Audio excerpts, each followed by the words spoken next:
ஒரே தர ரத்தத்தை சிந்திருக்கிறார்.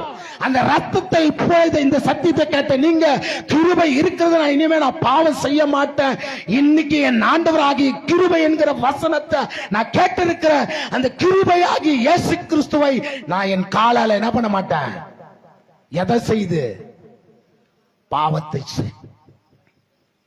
கீழ்ப்படியாமை இருந்து, விபச்சாரம் செய்து, அக்கிரமம் செய்து, சண்டை போட்டு, கெட்ட வார்த்தை பேசி, ஒவ்வொரு நாளும் உன் கிருபையாகிய கர்த்தரை நீ என்ன பண்ணிட்டு இருக்கிற?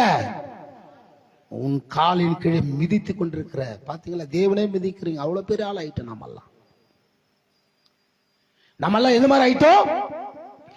ஆண்டவராகிய கிருபையை நம் காலால எதனால புரிஞ்சுக்கணும். நல்லா புடி வச்சிட்டு இருக்கிறேன். கிருபை என்பது தேவன்.